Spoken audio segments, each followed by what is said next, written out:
Before before you get started, do you mind if I do a brief introduction? Yes, hi. Hey, hey everyone.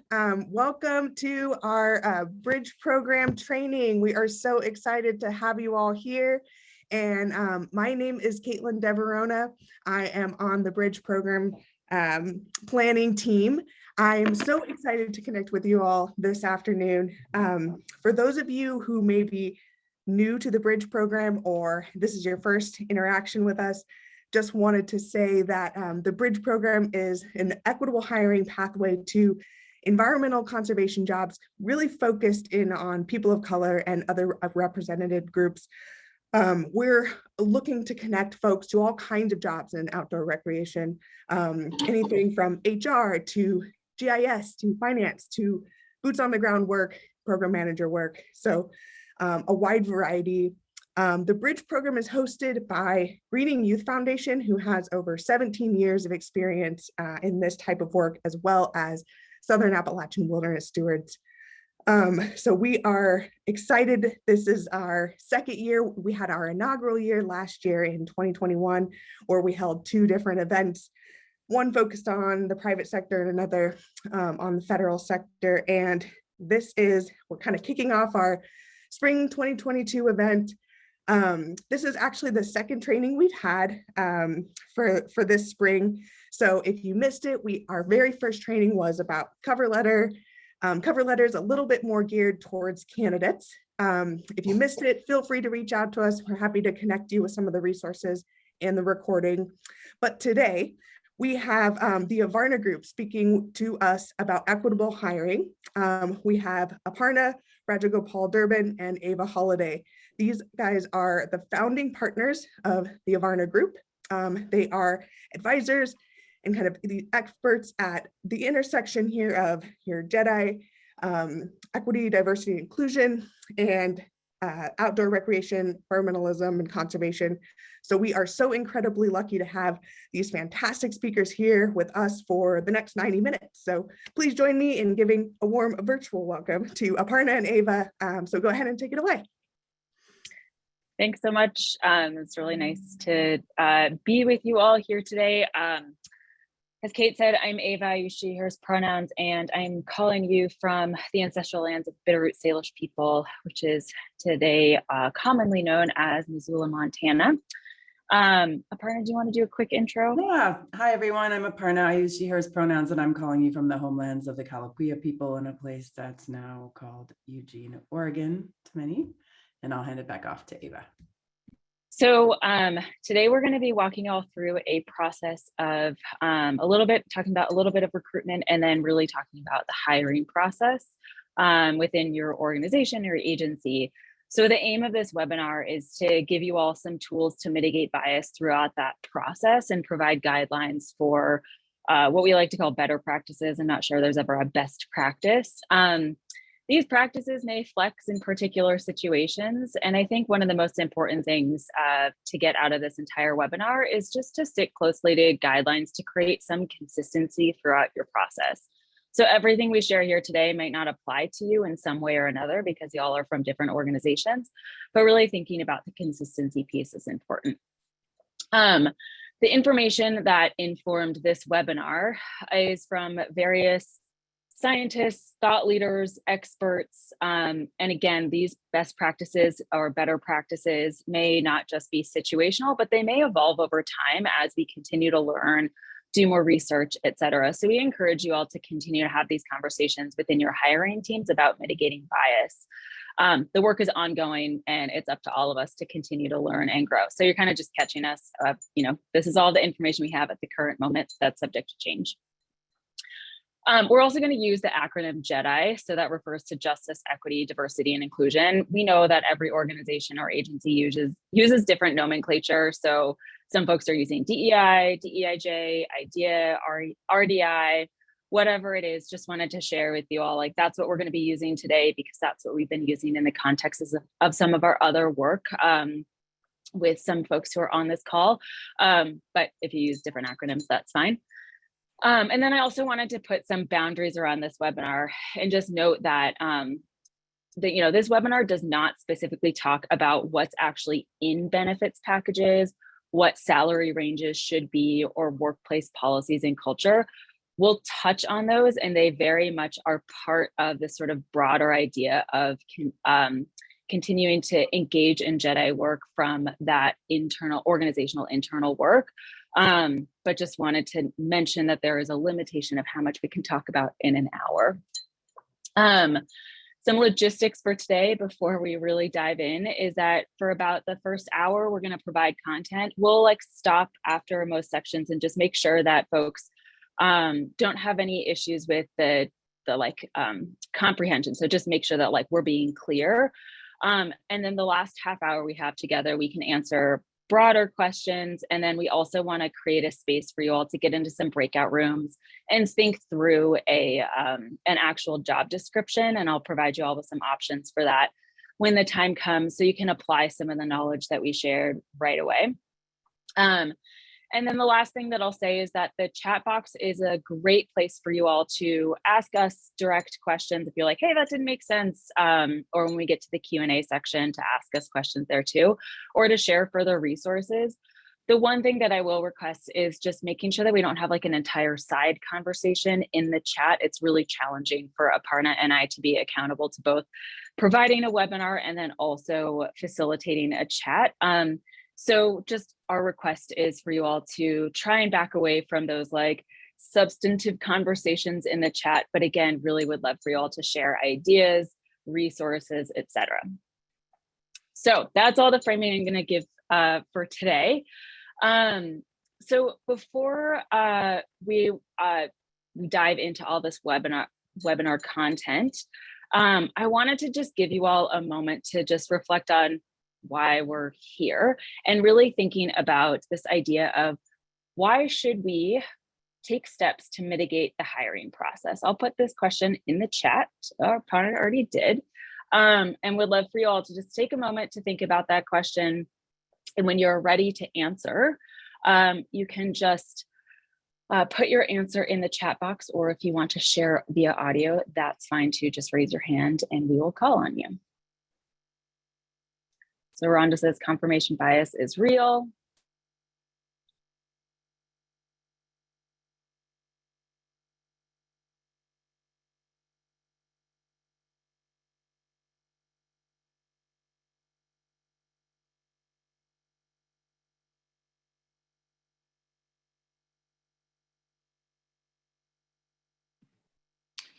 This is Phoebe Gooding. Sorry, I don't want to type right now.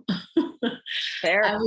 I'd say it's important because I think we do a lot of work in terms of racial justice and equity in our workplaces, but if we don't even start in this beginning in the hiring process, then we're definitely missing a big part of that. So that's what I'd say. Thank you. Appreciate that. Some folks also in the chat say we missed the opportunity to attract excellent candidates, to catch the ways in which we uphold white supremacy in hiring practices. And then someone said it's a fairly simple step that might improve the overall equity within your organization. These are all great ideas. A couple more that we would just add in there is sort of building upon this idea of you want to attract excellent candidates. I think that I would take it even a step further of if you are really wanting to hire the most qualified person, then you really have to mitigate your biases, because your biases could prevent you from even seeing a person as a highly qualified candidate. We also know that a diversity of people within an organization makes an organization better, and diversifying your organization starts with hiring. It definitely does not end there. There's a lot of inclusion and equity practices also, but this is an important step in that. And then it is also really important for an organization to have diversity, so that folks who work there, who are on staff, can find someone with similar life experiences that they can connect with. So they're just not feeling like they're the only one with a particular life experience, particular identity. So again, it's really about making sure that those workplaces are inclusive and folks can find people that they really deeply can connect with. see there's a whole bunch else in the chat. For time's sake, I want to get going in the content, but I will go back and read those shortly when I am not facilitating. So appreciate you all sharing. I trust that they're all great ideas. So I do want to start talking about recruitment. So this is obviously the first part of your hiring and recruitment efforts. So we often think about recruitment as this one-time thing, but it really should be an ongoing practice. We should be seeking and creating relationships with individuals and organizations. So when you do need to recruit for a particular position, you already have that community work. So I think about recruitment as just like one part of community engagement. The Bridge program itself is a great program to participate in for recruitment efforts, but I'm hoping that it's not the only recruitment effort that you all are making. So a couple of things to think about is make an effort to recruit with folks, network with folks and ask them about their position, their work, what they're excited about. Just get really curious about individuals that you're in connection with. So here at the Avarna group, we never refuse an informal or an informational interview request.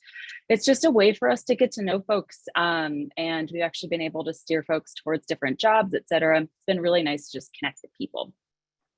And then asking folks about their career and professional aspirations. When you do get to connect with them, be curious about them as a person. You can decide later on whether they might be right for a particular position. But again, it's just like building those relationships. So when you do actually engage in that recruitment piece, some ways to cast a wide net or ways to think about casting a wide net is going beyond traditional channels. And I know that we talk about that a lot. So a couple of ideas of like what beyond traditional channels could look like is really thinking about sector agnostic arenas. So if you're looking for a grant writer, how about looking into the associations of philanthropy or nonprofit job boards that are maybe geared towards grant writing or philanthropy? So really moving toward that space as a way to sort of widen rather than just conservation or outdoor recreation boards. If you want a marketing person, seeking folks out who are driven to mission driven organizations that are excited about doing that marketing work. They don't necessarily have to have any sort of connection to the outdoors or conservation at the time. Or if you're really thinking about hiring a membership director, really seeking out individuals who have experience convening large groups of people, because that's really, in some membership director jobs, that's really what they're doing. So like, are there professional associations or job boards that speak to that particular skill set that are outside of conservation? And then there are job boards that specifically are seeking to attract or speak to a community, particular communities of color. So for example, there's the Association of Latino Professionals of America, there's HBCUs, and you can also search for both identity and job specific sites. So there's an association of Black accountants, there's the National Association for Black Journalists. Those are places where you're sort of at the intersection of a job and an identity. So thinking about that option too, and just doing that research. And then of course, Bridge program partners like Greening Youth Foundation and Hispanic Access Foundation are great options as well. And then for outdoor and conservation specific job boards, I think the Doris Duke Conservation Scholars alumni page can be really helpful. The In Solidarity job board, Black Oak Collective, they focus mostly on, I think, more environmental sustainability work, but still, I think worth looking into. Latino Outdoors has a job board and base camp. So those are a couple of options. I'm sure that you all are quite familiar with those, but in case you weren't, wanted to just share that. And then for senior positions, if you are using a recruiter, it's really important to make sure that that recruiter or that executive search firm is really familiar with JEDI values, and that's part of their work. And they know how to approach the recruitment or the executive search with that JEDI lens. And there's a couple of folks that we've worked with that we'd be happy to share some resources if you're looking for folks who have been able to do that. So those are some options for recruitment. Again, that's an ever-growing list. When we are actually creating a search, it is really important to identify the criteria of a successful search. So this answers the question of how will you know when you want to extend the search to ensure you have a diversity of candidates? And then on the flip side, when can you end your search and begin the selection process going through the resumes? There's no like standard practices around this, but it is really helpful and important to like create that criteria before you cast your net. So to do this, you need to anonymously collect voluntary demographic information from job applicants. So needs to be voluntary. So not everyone's going to do that. And then determine a threshold of, we want 25, 30, 50% of the folks who are applying to be folks of color, women, LGBTQ folks. There's a lot of different sort of metrics you can create for yourself, but it's really helpful just to know when you feel like you've had a successful search. Then the last piece that I want to share around recruitment is this idea of supporting bridge or pathway programs. So first and foremost, we call these bridge or pathway programs because the term pipeline has negatively resonated with people because of the negative connotations with pipelines. So, there's like the school to prison pipeline, oil pipelines, and then frankly, just sewage lines. So we're really excited to see the bridge program using this nomenclature. So that's pretty exciting. And, no one really wants to think of themselves being plopped into a pipeline and just along for the ride. So that's why we refer to them as bridge or pathway programs. These are most often internships or fellowships. They have a limited time frame, but I think it's important to really remember that these are best when they are designed to support folks in getting essential experience to support their professional development in conservation or outdoor recreation or whatever job they're holding. So a couple of things to consider when we are creating these programs before folks arrive on site. When you're creating that job description for that person, consider not requiring a degree for internships or fellowships. For example, is a degree in environmental studies really necessary to gain skills to be a good outdoor educator? Not necessarily. Can also be really helpful to support folks in relocation or onboarding, especially if they're coming from a different location. Just making sure that you provide that logistical support. And then also providing adequate pay. If folks can't pay their student loans, their rent, pay for any familial support, they won't be able to consider this opportunity. So it's really important to make sure that you are not only paying folks, but it's also adequate pay. And then once folks are on site, there's a couple of other pieces that you can consider, which is providing someone with onboarding and orientation that makes sense for them. And Aparna, can you go to the next? Thanks. Making sure that they just know what's going on, right? They're like diving into a brand new situation. It's really helpful for them to get some grounding from their manager or whoever is going to be working with them. Making sure that there's meaningful work. Remember that this is about professional development. They're not just there to do grunt work. It is also really important to not assume that interns with or fellows with marginalized identities want to do the Jedi work that you all are engaged in. Certainly provide that opportunity for them to work on that, but it shouldn't be a requirement, nor should it be an assumption. Be sure to account for the time that you're going to need to engage to support this person in their professional development. I think sometimes we forget that having a fellow or an intern means that there is a relationship that you're building, and that takes time. And it's important to account for that ahead of time. You can also bring folks to important meetings, events, or have them be part of important procedures. So even if they're not deeply engaged in that exposure can be really helpful. And then the last two pieces are having an exit interview just to gather that feedback. And then finally, if applicable, consider providing college credit for programs for folks participating. So the Santa Monica Land Trust, for example, had a 16-week Naturalist Explorer program, and high schoolers who participated were actually able to get college credit for that. Or you can support interns or fellows in obtaining certifications that will support their future career trajectory. So one organization that we've worked with pays for required chainsaw certifications for restoration work, and another pays for their wilderness first responder certification. So really trying to support that professional development and also tear down some of those barriers that can be barriers to entry into this work. So the last thing that I want to say about all of this is that there also is an opportunity for cross-organizational bridge programs.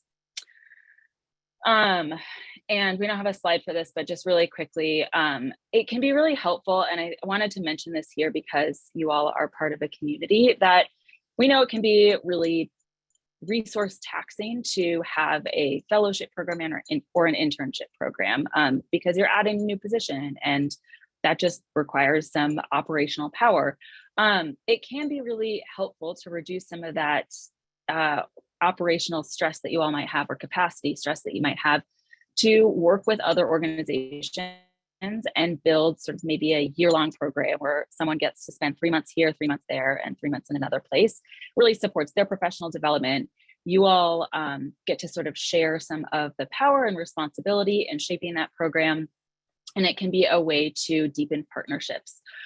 So I just wanted to mention that here since you all are in a community and that may be a possibility. Okay, I'm gonna stop talking and hand it off to Avarna. Okay, so we've just talked about recruitment. I'm going to launch into the hiring process, and that's going to be most of the rest of our presentation is just about mitigating bias in hiring. And that starts with your job posting. So you want to avoid Snoopy's situation here. You want to make sure that folks are that if folks are applying for a job at your organization or agency, that they know exactly what they're applying for. You know, clarity is helpful for both you and for the applicant. So we have some better practices here. I'm going to start with just the actual job description itself. It's really important to create a job title that accurately reflects the day-to-day job of the person. There's a bigger conversation to be had about position titles and salary and organizational hierarchy and the whole like coordinator versus manager versus director thing that we have going in this space. But suffice to say, for this webinar, we encourage you to select a title that really accurately reflects the position. So if it's a manager position, like are they actually managing people or is it just because they happen to be somewhere in the hierarchy? The second bullet here is about only asking for the bare necessities in the job description. So don't include every single bullet of everything you would possibly want this person to do. Only asking for the bare necessities really allows all possible candidates to apply. And this is really based on a study that shows, and this was a study based on gender, that showed the men apply for jobs when they can check 6 out of 10 boxes on a list of qualifications, whereas women only apply when they can check off all 10. And there's very similar research related to other marginalized identities as well.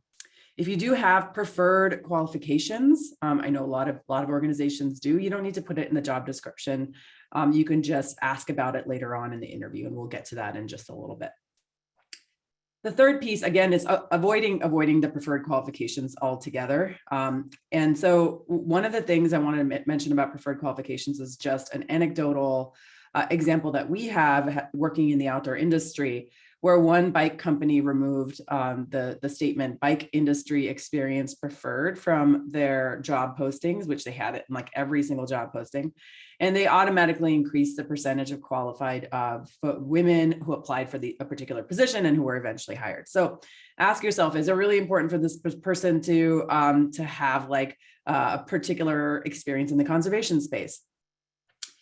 The other piece, and this is the third bullet, is to make sure you're describing the skills that are required for the person to engage in their job and not personal characteristics. You're not here to make a judgment on someone's character, but rather their readiness for the job. So language like having a sense of humor is really about a character, and often what you're really looking for is a person maybe who can build a positive relationship with team members. So ask, instead of sense of humor, saying, you know, is able to work well in a team setting, especially with people different from themselves, might be really what you're looking for. Also consider what's easily teachable versus what isn't teachable. Oftentimes these get relegated to what's called technical versus soft or interpersonal skills, and organizations prioritize the quote unquote technical skills, which end up being actually much more easily teachable. So for example, like proficiency in plant identification, or being familiar with a computer app or program, or being able to use a chainsaw. I mean, these things are very quote unquote technical skills, and they're pretty teachable. Whereas skills like how to have difficult conversations, or being able to read the needs of a group, if you're an outdoor educator, those are much more difficult sometimes and nuanced skills to build. So again, think about what's teachable versus what's not, and avoid adding in the teachable skills if that's something the person can do once they join. Also, make sure you are including criteria that asks folks about their skills working across difference. See, that's a cultural competency piece that's really important if you're really wanting to increase the diversity of your workforce. In addition to that, making sure you're adding in a demonstrated commitment to Jedi values can be really important as well. And being clear that this can be demonstrated in so many different ways, not just past work experience. There could be candidates who have engaged in personal activism or just have a demonstrated understanding that Jedi work is integral to being successful in this field. We'll get more into how to assess for this later on in the webinar, but just for now, just remember to put these in the qualifications. The second to last bullet is about allowing space for people to share their non-work or non-industry specific experience. So you can note in your job announcement that cover letters should describe any relevant experience in both professional and personal settings. And the final piece is to add an invitation in job postings for folks to apply regardless of whether they feel they meet the listed qualifications. We really like the language that the National Wildlife Federation actually has in their job postings. And so what they add at the bottom of all their job postings, and I'll put it in the chat, is the requirements listed in our job descriptions are guidelines, not hard and fast rules. And if you have 75% of the qualifications listed, we encourage you to apply. Your experience refers to paid and unpaid experience, including volunteer work, which helps build the competencies, knowledge and skills that translate directly to our openings. Applying gives you the opportunity to be considered. So again, this is meant to address that bias, right, of folks being discouraged from applying if they don't check off all the boxes. Other pieces that are really important to think about in job descriptions is what to avoid. So typically we encourage folks to avoid asking for particular degrees. Valuing multiple types of education and knowledge is really important, and there's a tendency to really value Western formal education. So let's say you're hiring a botanist. Perhaps the candidate doesn't have a formal degree in botany or plant, related, like natural history or, environmental studies or natural resources management, but they've been an organizer in a community garden with a diversity of crops for years and an impassioned seeker of plant knowledge. That person's knowledge and skills are just as relevant, but maybe in a very different context. The other thing to think about is what we call training bias. So avoid requiring skills that can be really easily obtained through on-site training or certification. So if someone's doing, trail stewardship work, do they need a particular chainsaw cert before they show up, or can you actually support them in getting that certification? If someone's an outdoor educator, do they need a wilderness first responder, or can you actually just pay for them to get certified once they join the position? So those are the things to think about. There's also disability bias that typically shows up in every job description along the lines of ability to lift, 20 pounds. And it's sort of like added to every job description, tagged on at the bottom. It's really important to think about how, and there's research that shows that this can really create a strong bias that deters people with disabilities from applying for jobs that they're completely capable of performing. So if someone is doing web development, do they really need to be able to lift 20 pounds? Is a question to ask yourself. And the final thing to avoid is asking for extracurricular activities or personal interests, as this can again create what class-related bias. So there's research that shows that hiring managers are biased in favor of hiring people whose hobbies and interests align with owning or upper class interests versus working class communities. So in a particular study of identical resumes, there were candidates that listed sailing, polo, and classical music versus candidates who listed track and field, soccer, and country music. And what they found is that the first group of candidates, the ones who listed sailing, polo, and classical music, were deemed more eligible for hire. So again, asking for those extracurricular activities or hobbies or personal interests, again, opens the door to bias. Other pieces to think about in the job description are first related to salary. It's really important to disclose the salary range of every job. instead of like commensurate with experience. It's, you know, you don't want to waste someone's time if the salary is not enough, and you don't want to waste your time. Add salary negotiable. Again, that's based on research that shows that that people with dominant identities are more likely to negotiate their salaries. And if you even this one little phrase, salary negotiable, encourages more people to negotiate. Don't ask for salary history. It's actually illegal in several states, but we continue to put this in our best practices, because asking for anything close to salary history has been used to justify paying people lower rates. And you should be paying people what they're worth to your organization, not just what their previous employer paid them.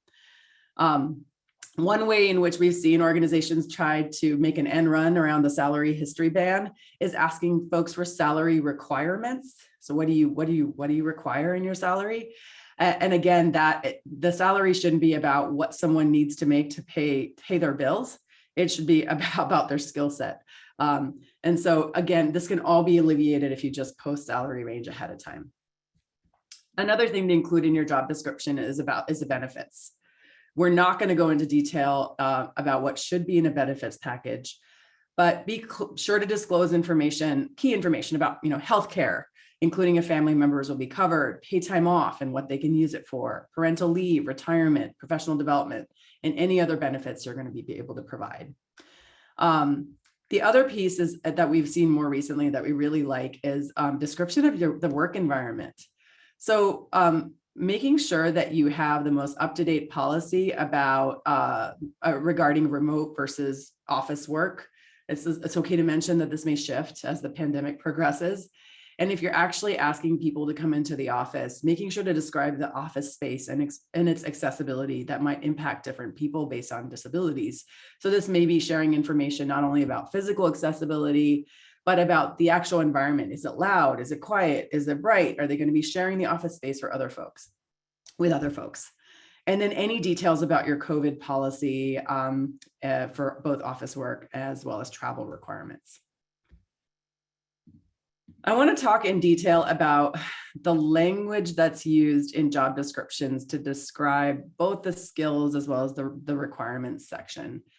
It's really important to think about using accessible language and staying away from jargon and acronyms. Also important to avoid coded words. And when we say coded words, is what we've noticed is that people use words like diverse or urban or inner city or underserved as code for low-income communities and people of color.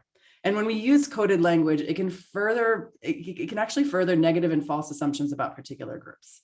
So for example, when people think of inner city, not only is that like conflated with people of color, but there's a lot of research that shows that then inner city also is sort of a dog whistle to violence and folks being uneducated. And those implications can be really harmful and don't compel us to think about the larger structural issues that some communities face. So this is all to say, if you're talking about particular communities, be specific. Also, check the balance of your word choices. So this is a really interesting study. We love looking at all these studies. So there's certain words that may signal to someone that they may not fit in or belong in your organization. There was a study done of 4,000 job descriptions. This was now like 6 years ago. But the study found that the postings for jobs dominated by men had a high frequency of words on the left side here: lead, head, direct, determined, superior, direct, master. Whereas researchers found that women were more interested in jobs when there was a balance of words. So not just words on the left side, but a lot of words also on the right side here. Collaborate, understand, motivate, things like that. So thinking about, there's actually applications that will, you can actually get an app that goes through your job description and highlights words that are much more masculine. So you can make sure to think about the balance of masculinity and femininity in the job description. I want to actually give you an example of this actually before I talk about the next thing. So one example to be more balanced, instead of analyze policy to determine the best path forward, you could say understand policy to guide the best path forward. Similarly, instead of achieve defined goals for program objective, just a tiny change like monitor progress to collectively meet programmatic goals. And I know it sounds like just like wordsmithing. And again, it's borne out in research that this tiny amount of wordsmithing can actually help you cast a wider net in your job postings.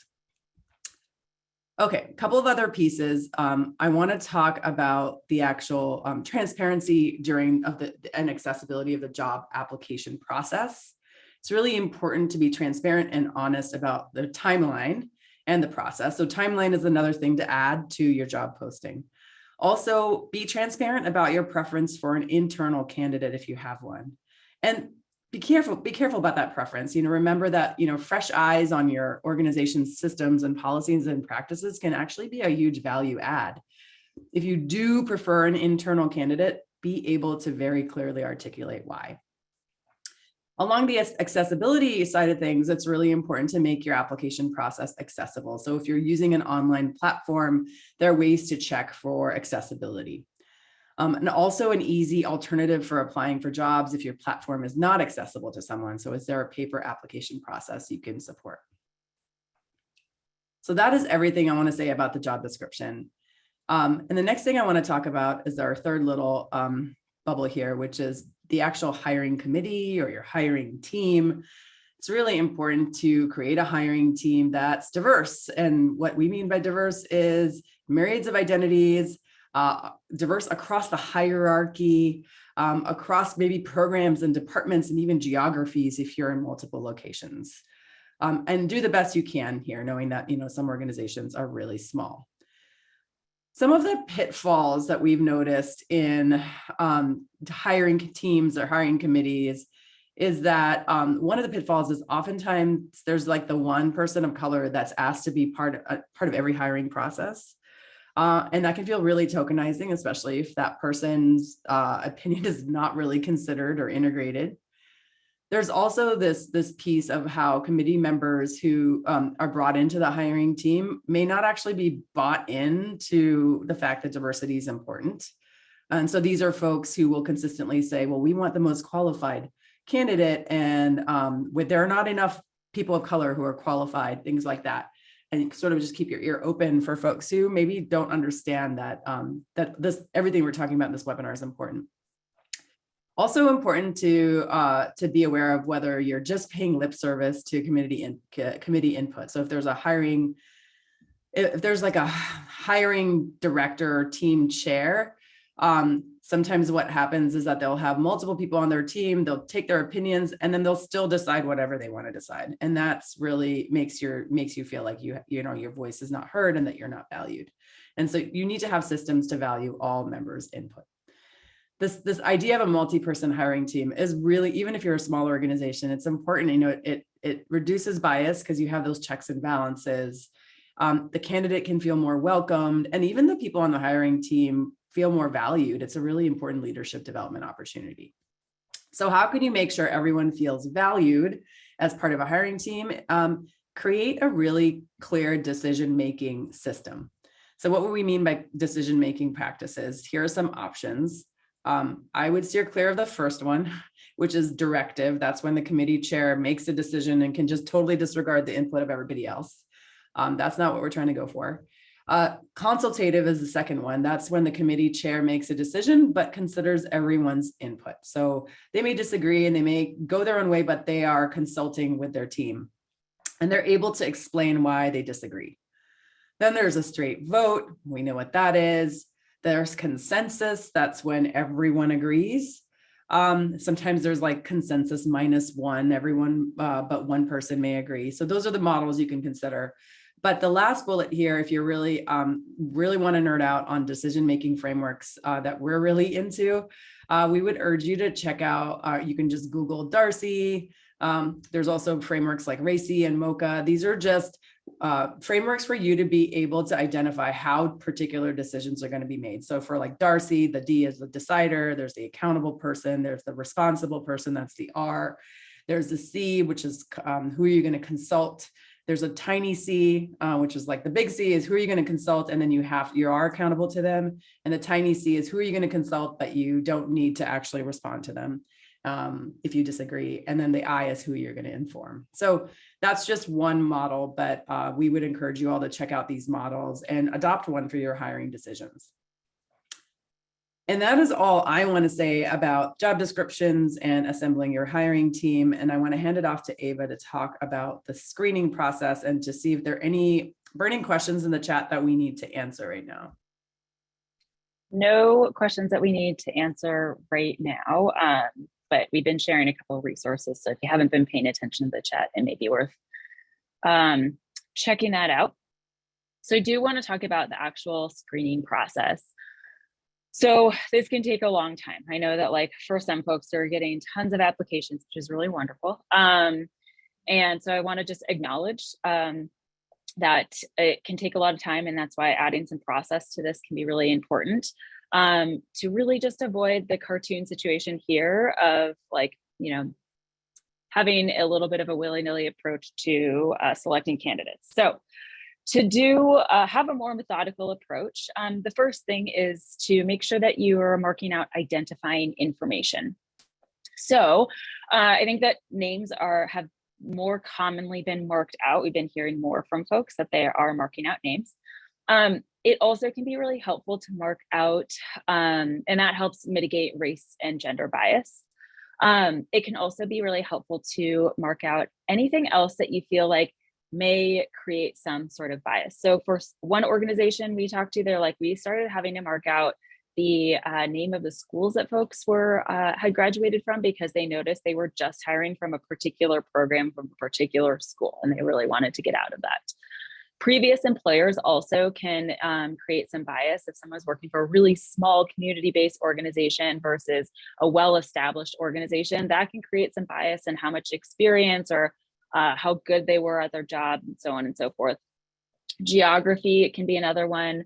And just really being honest with yourselves around like, okay, where do we maybe have a bias that doesn't actually speak to this candidate's ability to do this job? So that's the first piece. The next one is using a rubric to select candidates for an interview, and then also during the interview process. So a rubric is similar to a score sheet. It provides a standardized process for everyone to assess the candidates within the same context. So this should be created and reviewed by the hiring team to ensure that each candidate is being assessed fairly. So that's actually a process that probably could start right after you create the job description, while you're waiting for all of that information to come in. And we'll share an example of a rubric, but really briefly, a rubric for the hiring team can include, this is a place where you can create some space for like making sure that you understand all of the folks' candidacy and their qualifications. But also if there are any skills or qualifications that are more important to you than others, that's a good place to like have that conversation when you're creating the rubric, talking about what a good answer might look like or sound like, while still giving that wiggle room for folks to share a totally different answer. So those are like two really important things that the rubric can provide you all, and that process of creating a rubric can be helpful. The next piece is just keeping tabs on other biases that you may have. So some common examples are family obligation bias. So really checking your bias as it relates to folks expressing that they have children or they're caring for elders. It's important for us to trust that this person knows that they're able to commit to the job if they say they're able to. And part of the reason that we say this is that, you know, there was a study that showed membership in the parent and a PTA, or taking time off to be a stay-at-home parent. This should not count against anyone. And yet membership in a PTA, researchers found that folks were 79% less likely to be hired, half as less likely to be promoted, and offered an average salary of $11,000 less. So PTA bias definitely exists. It's also really important to check communication and style bias. So recognizing your bias related to how you communicate, and refrain from judging other folks on arbitrary communication and style differences. So some examples can include devaluing storytelling. So bulleted lists of accomplishments can overvalue output, which I'll talk about in just a second. Narratives can sometimes better support demonstrating input work. So be wary of docking someone for sharing, doing too much storytelling. And in interviews, remind candidates that they can answer questions through stories or examples, because that's sometimes how folks communicate best. Accent bias is really important. So just being aware of your perception of a person's candidacy based on any accent that you feel as though they have. We all have accents, but really thinking about if you have that accent bias. Understanding body language and just voice style. So Western culture often really values particular forward body language and particular voice tones, so like a firm handshake and eye contact and modulated tones. Judging candidates on their body language and voice can unfairly dock Black, Indigenous, and people of color, women, non-binary and femme folks, neurodivergent people, and more. The last piece about style is that I want to talk about clothing and hairstyle. So BIPOC folks, LGBTQ folks, women, fat or plus size people, disabled people are more harshly judged for physical appearance. So really making sure that you are checking yourself for that you are not judging candidates based on their body, how they dress, what their hairdo is, their makeup style, anything like that. The third bullet point here I have is just checking biases for output over input. And what I mean by that is output are those things that you can kind of see on paper. So publications, awards, accomplishments, those can be really important. And we tend to not ask as much and value the relationships that people are, the input work. So relationships that people have, cultural knowledge that they have access to, time spent engaging in advocacy and activism. That stuff we're really building community, but it doesn't really translate to a resume. And then the last piece I wanted to share was hit the ground running bias. So this term was actually introduced to us in last year's Bridge program. I think that it was Shalonda Jasper at the Forest Service who talked about it on the panel, but not totally sure. And since then we've looked more deeply into it, just piqued our curiosity. And the common refrain of wanting a candidate to hit the ground running often leads to cloning, the phenomenon of hiring someone like you just because you assume that they will be able to do the job best, which is not necessarily true. It also assumes that those who had a similar job previously, maybe with the same title, will be able to transition smoothly into a similar job at your organization. But the reality is that every organization and context is different. And then the last piece about hiring is that the hit the ground running requires people to immediately assimilate into the way that into what you've done at your organization, and precludes you from hiring someone who might be more reflective or mindful, or perhaps even question or critique the systems that you all have, and really, favors candidates with access to particular experiences and creates barriers. So for all of those reasons, really thinking through what it means to want a candidate who can hit the ground running and what's behind that. And then also, if you do select a candidate who can hit the ground running, what else might you be missing out on? Okay, so you've gone through all of the resumes and now it's time to actually do interviews. So there's a couple of logistical pieces here that I wanted to go through, which is just interview everyone in the same medium, whether that's in person, over the phone, over video chat. So even if one of the candidates is local and other folks aren't, it is, make sure that it's all in the same medium. If you are asking folks to travel to a job interview, it is important to pay for their travel, their meals, and their lodging. That is something that you all should be responsible for if you're going to be asking for that. Be sure that you're creating some welcoming space. This often means a well-lit, quiet space that's free from distractions and interruptions, so you really can have a focused conversation. We often say don't ask folks to do time-consuming projects. If you must do that, pay for their time. And then also make sure that you are open to giving folks feedback to each candidate interviewed. I think keeping a good relationship with those folks can go a long way in building that community relationship. And it's possible they weren't right for this particular position, but they could be considered for another position that you have coming down, in a couple of months or in a year, or whatever that may be. The next piece I want to talk about is the questions that you're going to ask, and we'll talk a little bit more about this when we look over a rubric. We want to get away from this sort of like robotic situation that's described here. So I think one of the really helpful things is to share questions ahead of time. And actually, let me go back and say, it'll be really important for you all to craft questions as a committee that will guide your interview process, and make sure that you all just stick to those questions. So there isn't a lot of room for you all to diverge into conversations that may create some affinity bias, where you're like, oh, you went to this school, I went to that school, or you grew up in that place, I went, and that starts to create this connection that's great, but it also can create some affinity bias, meaning you're feeling more connected to them, but it actually has nothing to do with their candidacy. So then sharing those questions ahead of time is really important. So often folks' initial reaction is that this gives people some sort of unfair advantage or doesn't illuminate their knowledge. But for us, I actually think it allows candidates to better plan to demonstrate their qualifications.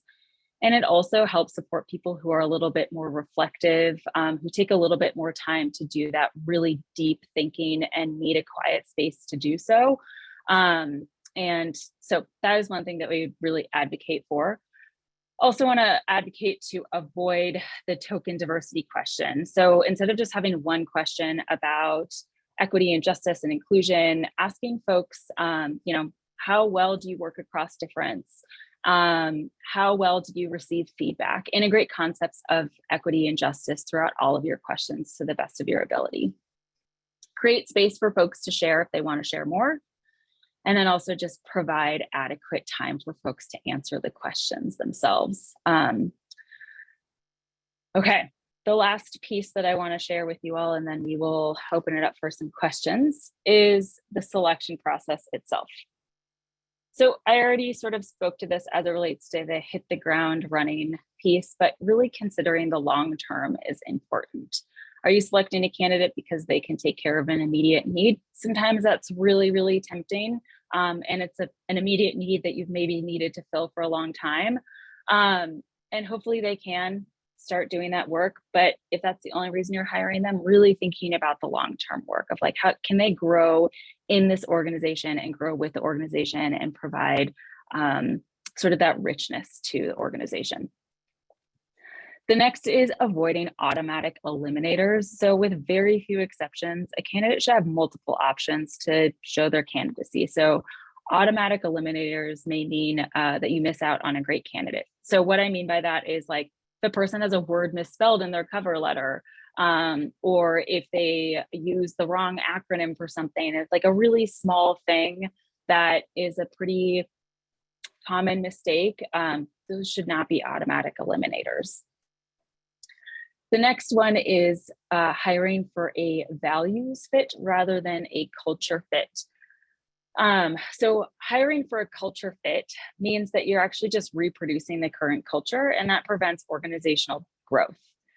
Instead, hiring for a values fit means that the candidate shares the core values of the organization. So they maybe are really excited about the mission, or really share the same values that you all have, even if they don't have a lot of experience within the mission-based work that you all have, but really value some of the things that you all value. And they may have really different styles, backgrounds, and experiences, but they still share that sort of core value piece with you all. So this means that someone doesn't have to have a passion for the outdoors to do good development work, for example. So that's really what we mean by creating a values fit. And sometimes folks talk about this as a culture add, which means that you're just adding sort of more richness and texture to the culture that you already have within your organization. So if that phrasing works better for you, great. The last piece that I want to share is a follow-up. So just thinking about making sure that you follow up with everyone so they just know where they stand. So for all candidates who didn't receive an interview, just communicate that to them whenever you can. I know it can take a little bit of time as you're still deciding, but just make sure you get back to them. There's nothing worse than just never hearing back. And then for all interview candidates who are not selected, you can either communicate this with them over the phone or send an email with your decision and offer to talk with them over the phone and provide that feedback. I think it's a balancing act of like, it's hard to leave a message and be like, hey, we have a decision. We want you to call us back. And it just creates a little bit of anxiety for folks. but also, making sure that you keep that line of communication open. So that is all of the process that we wanted to share with you all in terms of hiring. And I'm going to hand it off to Avarna, who's going to go through a sample rubric. Yeah, and there's some really rich conversation about time-consuming projects in the chat, and some really great examples that folks have shared about projects that they were asked to do that consumed a lot of time, and some great framing that, like, basically, if you're asking for something that could be interpreted as free work, that's the kind of thing you want to pay for. So I'm going to go ahead and share this link to a rubric in the chat. It's a Google Doc. Hopefully this should give you all view access. And then we'll also send it up in the follow-up. And I'll zoom in and I'll share my screen here, so you all can look at this just in my share screen if you don't want to go into the document itself. This is just an example of a sample rubric, and we have a few steps at the beginning of it. So one of the things that we do is, when we think about building a rubric, we think about taking that job description and the list of qualifications or requirements. Actually, we're moving away from talking about them as qualifications, because there's this whole bias around the word qualified, but requirements. So taking each requirement, I might just change that right there, and adding one requirement per row to a table. So you build yourself a little table here. And you in the first column, you have each requirement sitting in separate cells. So, for example, this particular job says at least 3 years of relevant experience in the conservation or in conservation or in field organizing, or an appropriate combination of education and at least 5 years relevant experience in an adjacent field. So that's one of the requirements. Similarly, the next requirement is the ability to work effectively with a diverse range of people. The third requirement here is demonstrated commitment to diversity, equity, inclusion, and justice. So on and so forth. So you take your job description and you take each requirement and stick it in a table. And then you want to translate each requirement into a demonstrable skill. What does that mean? Again, this is to make sure that you're not taking that job requirement and translating it into a character trait. So, for example, going back to our little rubric here, for the person, for the requirement around at least 3 years of relevant experience in conservation or field organizing, or an appropriate combination of education and at least 5 years experience in an adjacent field, what is the skill you're really trying to get at? And what's the knowledge base? You're trying to see if they've been doing community engagement and organizing. You're trying to see if they have basic knowledge of conservation issues. That's really what this job requirement is getting at. So that's the next piece. The other thing you want to do is also translate each requirement into a relevant question or questions that you're going to be asking the candidate during the interview. So this third column here are the interview questions. Again, as Ava said, you want to all agree on your hiring team on the questions you're going to ask, so that you're asking everyone the same questions and you don't slip into that affinity bias of talking about the same town you might be from or your alma mater. So for the first requirement here, the question we have is, please describe your approach to community organizing or community engagement or organizing, or what conservation related issues have you worked on before? Likewise, for the ability to work effectively with a diverse range of people, we ask, what's your approach to working with people really different from you? You can either share a story or your general approach. Again, getting to that supporting folks in their storytelling. So that's the third column of this particular rubric. And again, we don't have a hard and fast rule. This is just an example of one rubric. The next thing you want to do is identify the different ways you're going to seek to understand their skills. So you're asking people to submit maybe cover letters, resumes, references. You're going to interview them. Maybe you ask for writing samples. Just don't ask them for free work unless you're going to pay for it. Special projects if paid. So you have all these materials. And you want to be able to identify, like, what are all the materials you're all going to be looking at to understand this person's skills.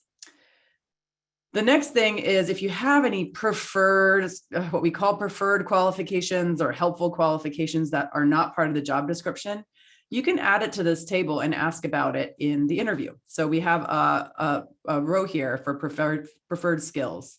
Sometimes people may ask for like particular language skills as being preferred. And again, we don't want that to be in the job description because you want to cast a wide net, but you can ask about it in an interview.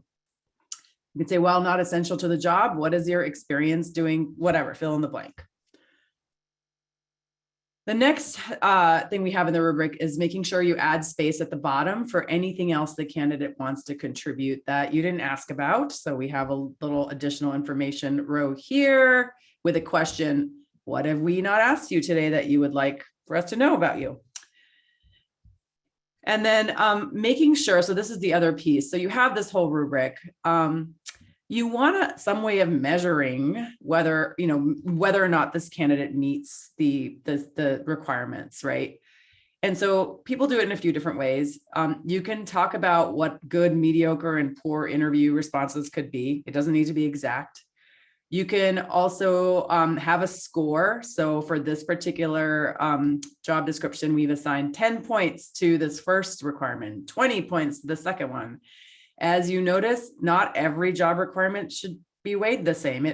Maybe it's more important in this particular job that the person be able to work effectively with a diverse range of people than having the very specific community engagement experience. That's why in this job, this is worth 20 points and this is only worth 10. And you want to agree on the points allocation as well.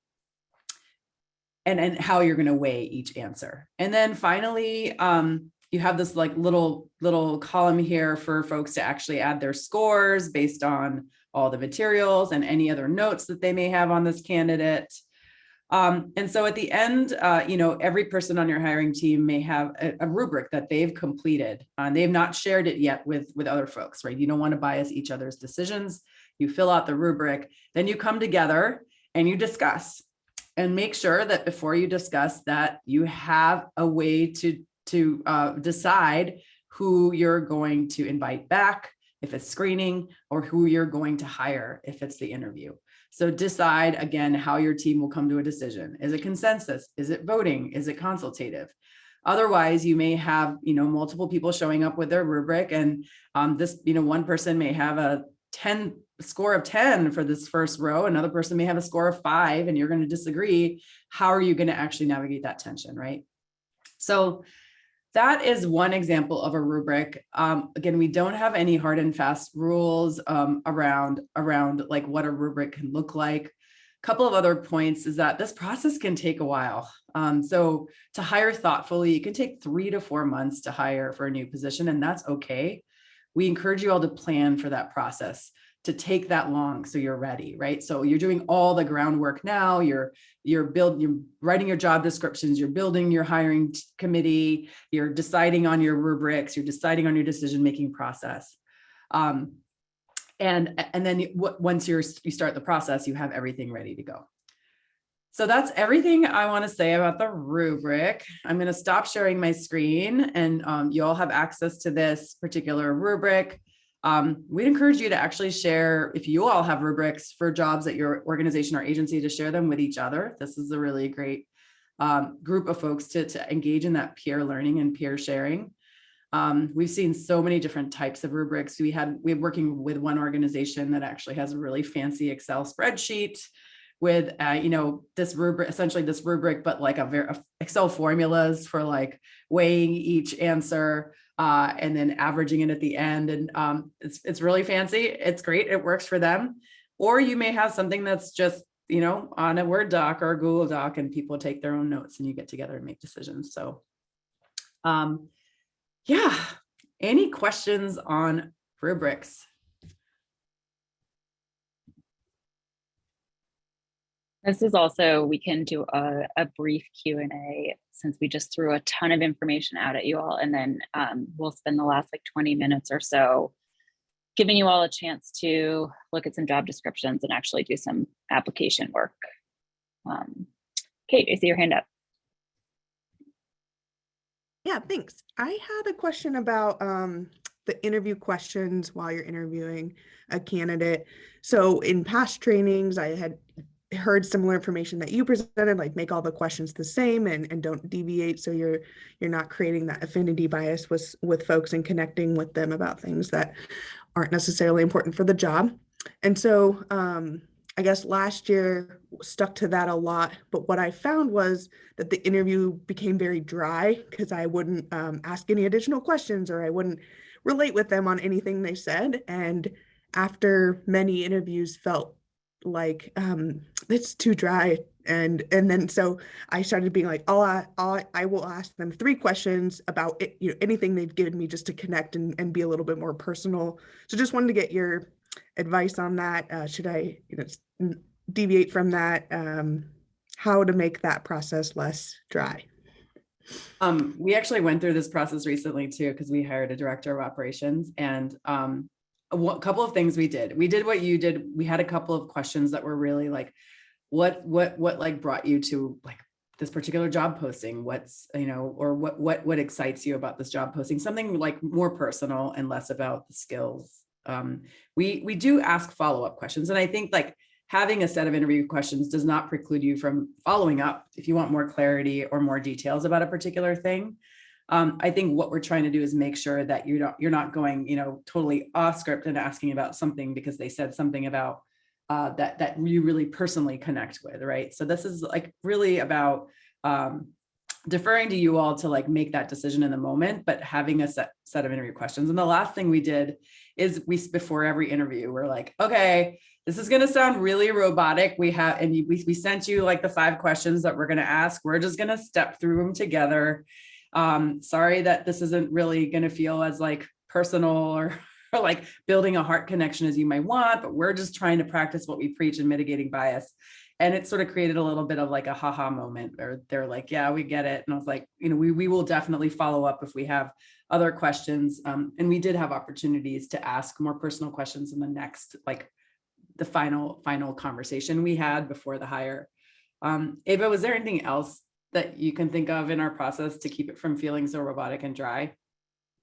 Nope. Awesome, thanks. Phoebe, I see your hand up.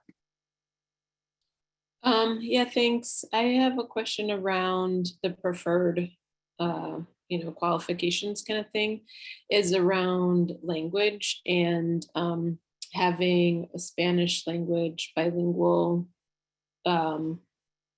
qualification to skill, so I'm just trying to figure out, like, I understand the preferred thing, trying to not put that into the job description, but I'm kind of wondering if, and for our job that we have, it's like, that would be a really great asset. It is not required though, so it's like, does that help us cast a wider net if we say something about, having a Spanish and English bilingual, or does it do the opposite and kind of some of the things you're talking about? So just trying to get some advice and thoughts about that. Is that clear enough of a question? Okay. Yeah, no, I have a couple of thoughts, because I think there's multiple ways that you could address this. So one is that language that Aparna shared around, like, we encourage you to apply to this job even if you only have 75% of the qualifications, supports that. So if you wanted to put that language skill as a requirement, that could be something coupled with that language around, and like, we're sort of open and flexible if you only have 75% of these skills, that can create a space for someone to say, I don't speak Spanish, or I don't speak this particular language, but I have everything else. So that's one. The second piece is, if you still feel like that's going to mean that you're going to get fewer applications, you might miss out on folks, even if you do have that language in there, which, maybe not, who knows? People are hard to predict.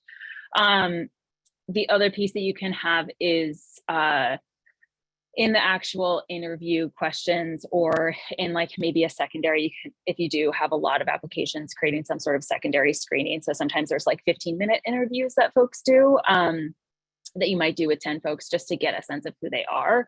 That's where you can ask, like, do you have any additional language skills, and see if that's helpful.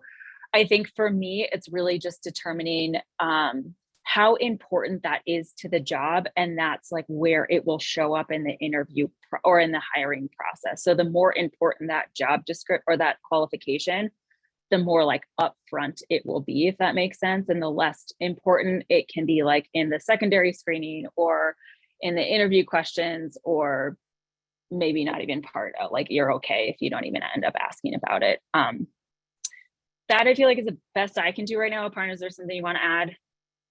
No. Phoebe, do you have any other further questions or? No, I think that's helpful. Yeah, I mean, we've had other positions where it's like we really needed a native fluent speaker, you know, so it was like that was okay to just like put it out there up front. But where this is, it's like more like trying to figure out the balance between that thing you're talking about, if you have some of these things, but it's like also wanting to let people know, okay, like maybe they don't have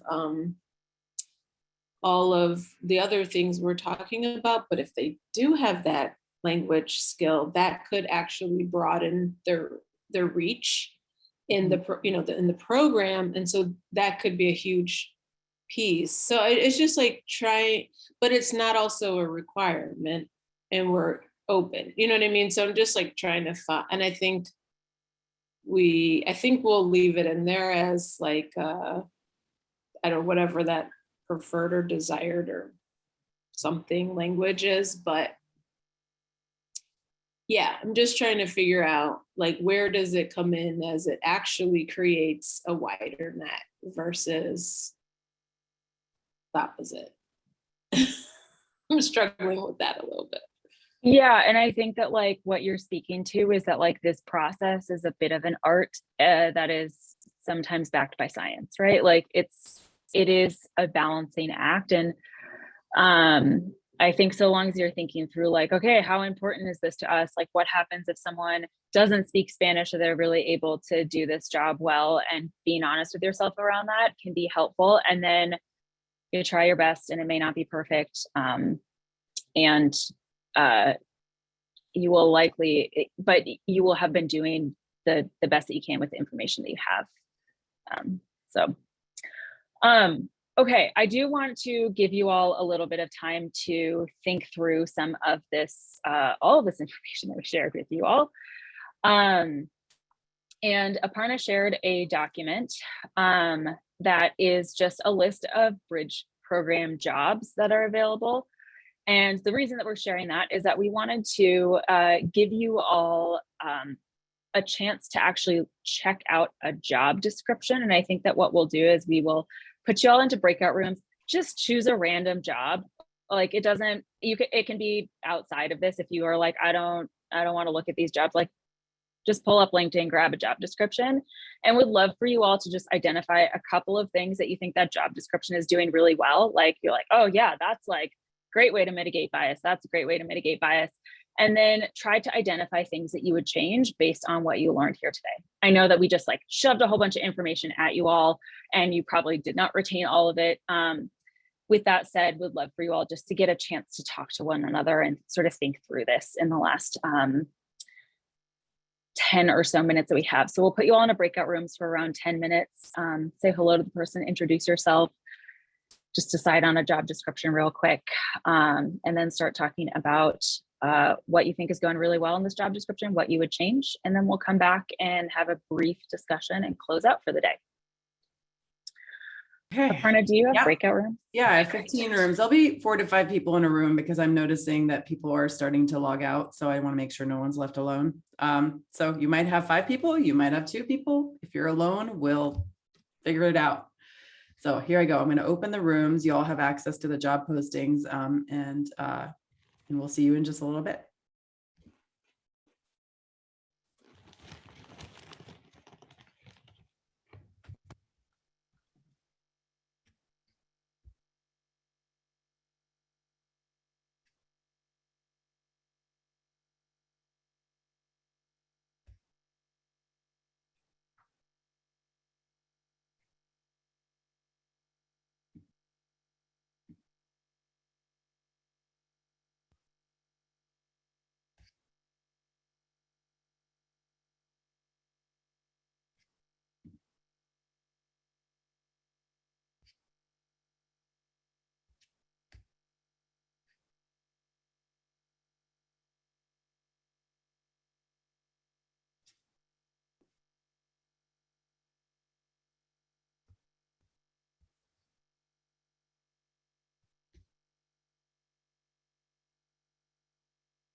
I see there's a few people. Are you struggling to enter your breakout rooms by any chance? No one has mentioned that. There may just be folks who are logged in or not participating in the breakout room discussions. Okay, sounds That good. happens, yeah. We haven't gotten any chats, so.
Ava, when were you wanting to bring folks back?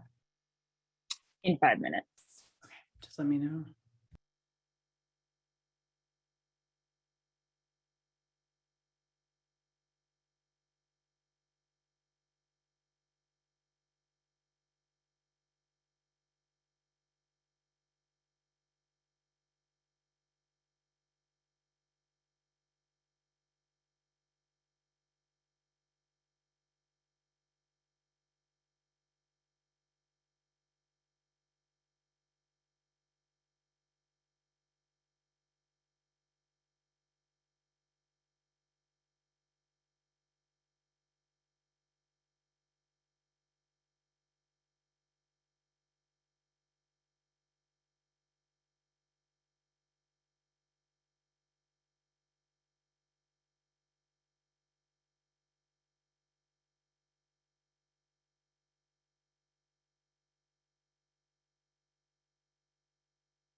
Okay, you want to close rooms? Thanks.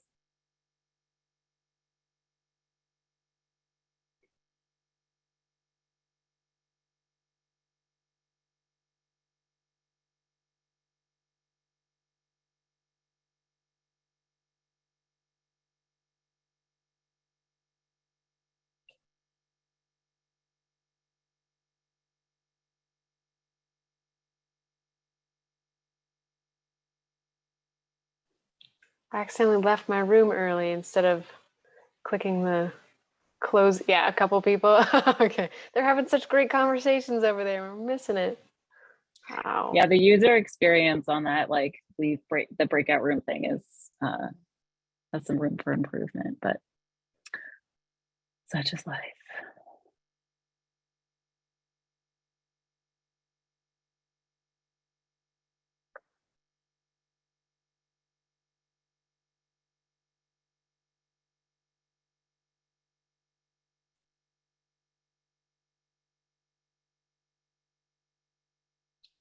Okay, I think everyone's back.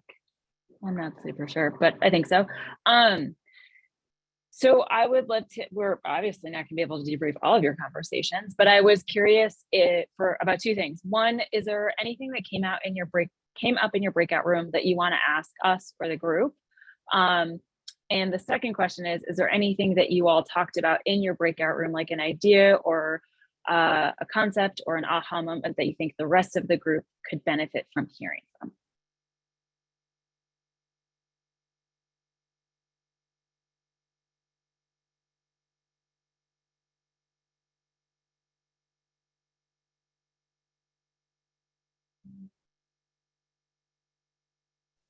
I'll say something. We looked at the program manager position with the Greening Youth Foundation in our breakout group, and really liked that it had salary information up front. But one of the other things included up front was that it was a remote position, but it simply said remote and did not elaborate on what that meant, what support there was for the remote position. So that was, again, with this COVID times, it's sort of each folks decide what that is in different ways. Thanks, Kevin. Yeah, I think there's so much work that we're all just like trying to stay on top of in terms of like, how do we create a job description that is really clear in the time of COVID? And so that's a great point of like really describing what remote actually means and what support is provided. Is there going to be some office space provided? Like, is there a workspace that someone could go to and get reimbursed for, all that stuff? So thank you.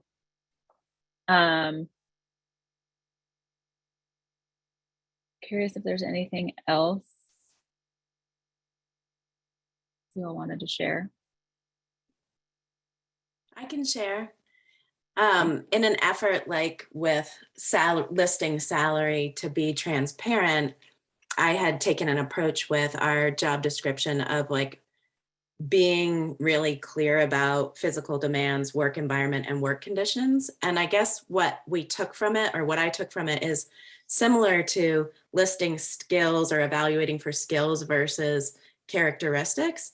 It might be, instead of talking about the vision or ability to lift or ability to hike or any of those kind of things, talk about like that you need to be able to work at a computer for a long period of time. So that doesn't necessarily mean you need to be able to sit or stand or see or whatever, but they can assess themselves about whether they're able to work at a computer for a long period of time.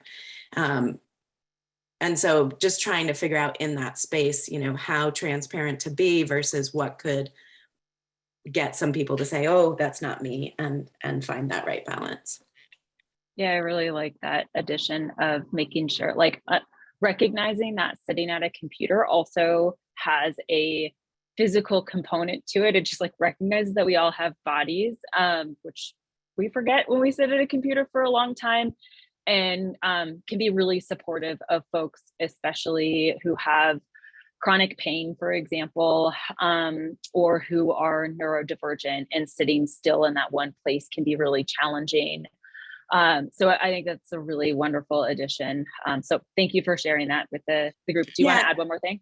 I would just say that like I had put like ability to sit for the computer, but then we pointed out a lot of people stand these days, or like there is the ability to lay down with adaptive technologies and still access the computer. So putting ability to work on the computer for long periods of time allows them to assess how they would do that versus me dictating that you have to sit, which is not true, right?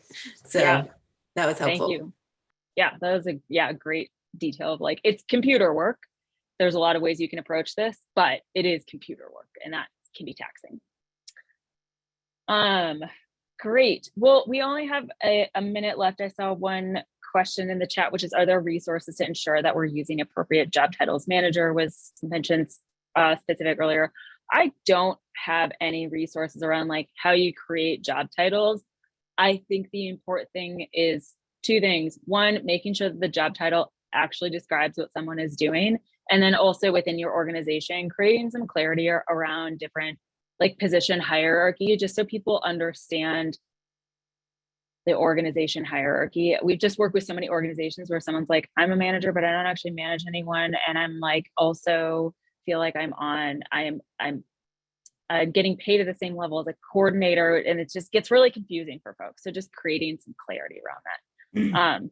Ryan, I see your hand up. Ava, I was just going to say, we have in North Carolina, at least, a Center for Nonprofits that offer some guidance for salary ranges and things are salary ranges putting with titles.